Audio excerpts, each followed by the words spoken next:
मैं बिल्कुल बीजेपी का फिलहाल मौजूदा सांसद हूं तो उस पे सवाल या टिप्पणी करने का तो कोई औचित्य नहीं बनता, लेकिन बाकी और कोई इच्छुक है वो अपनी कोशिश कर सकता है और शायद कर भी रहे हैं लोग। सर, इस तरह की भी चर्चाएं आगे सुननी जा रही कि उचाना में आप विधायक का भी चुनाव लड़ सकते हैं आगे, इस तरह की भी चर्चाएं।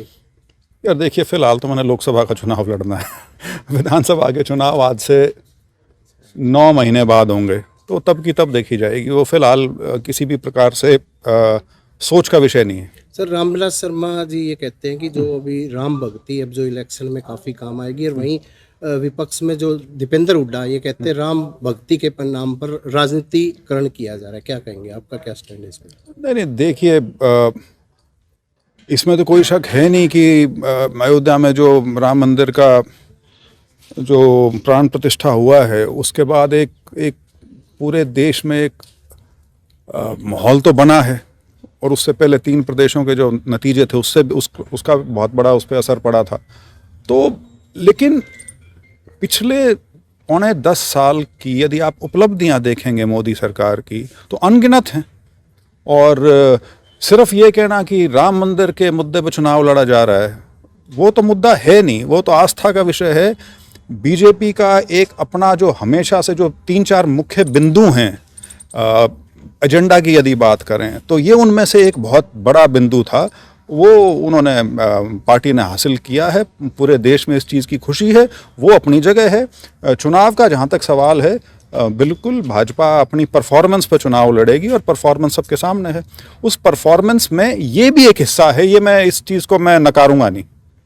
सर, अजय चौटाला ये कह रहे हैं कि जब जेपी नड्डा आए थे गठबंधन उनका जारी रहेगा, और आपकी तरफ से ये बात शर्त रखी गई है गठबंधन तोड़ने की जो भी है। हाँ, आपने जो बात कही है वो एक आधी बात है। वो उस बात का दूसरा पहलू ये भी है, चाहे मुख्यमंत्री हों, चाहे नड्डा जी हों, या कोई भी बीजेपी का सीनियर नेता हो, उन्होंने साथ साथ ये भी कही है कि इस चीज़ में कोई शक नहीं कि हम 10 की 10 लड़ रहे हैं। तो जब 10 की 10 सीटें बीजेपी लड़ रही है, तो जो गठबंधन में जो दूसरा गठ है, वो इस गठबंधन में क्या पा रहा है, वो उनको देखना है।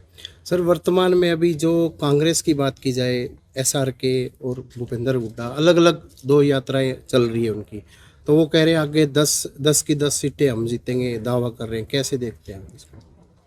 10 क्या, तो कई होगी वो तो वो तो सारे गुट 10-10 लड़ने की तैयारी में है वो तो एनीवे, लेकिन जो भी है, यार देखो, इलेक्शन अब सारा ही 2-3 महीने दूर है, तो सभी जितने भी नेतागण हैं, चाहे पक्ष के हों या विपक्ष के हों, सारे अब सक्रिय होंगे, सारे आपको मैदान में भी दिखेंगे। तो और हर व्यक्ति हमेशा अपनी जो महत्वाकांक्षा है बिल्कुल उसको आसमान पर चढ़ा के बताता है। वास्तविकता उसमें कितनी है या नहीं है, वो एक बिल्कुल अलग चीज़ है। बाकी वो अपनी कोशिश कर रहे हैं, लेकिन इसमें तो कोई शक नहीं कि कांग्रेस बहुत बुरी तरह से धड़ों में और गुटों में बटी हुई है, जिसका नुकसान उनको होगा। सर, जैसे अभी कोरोना काल भी आया, इतना काम नहीं हो पाया आपके कार्यकाल में भी, जो भी सभी पूरे देश की बात की जाए, तो अब जैसे लोकसभा चुनाव को लेकर आपने अगला क्या टारगेट रखा है? क्या आपने ऐसी वो है कि आप क्या काम देखिए, करेंगे? ये चीज़ मैं हमेशा से कहता आया हूँ, MLA MP के टारगेट अगर कोई बताता है, वो गुमराह कर रहा है। टारगेट होते हैं पार्टी के, टारगेट होते हैं सरकार के। मैं कहूँ, मैं तो यहाँ पे इसको बिहार को लंदन बना दूंगा, कैसे बन जाएगा? हाँ, सरकार यदि उसमें चाहेगी, प्रदेश की राजधानी बना देगी, उस टाइप की कोई चीज़ हो, तो वो विकास जो है फिर दूसरे स्तर पर चला जाता है। इसी तरह से एयरपोर्ट का जिक्र है। एयरपोर्ट ये नहीं है कि कल बनना शुरू हुआ है, कई सालों की एक ये चीज़ है जो अब दिखनी शुरू हुई है इंफ्रास्ट्रक्चर के माध्यम से। तो ये जो बड़ी चीज़ें जो हैं, इसमें सारी समय लगने वाली चीज़ें हैं, और ये किसी एक MLA या एक MP के कार्यकाल में शुरू होकर ख़त्म भी हो जाएं सिर्फ उस MP MLA की वजह से, ऐसा आम तौर पे नहीं होता जब तक वो MP या MLA पूरी सत्ता की कुर्सी पे जब तक आसीन ना हो।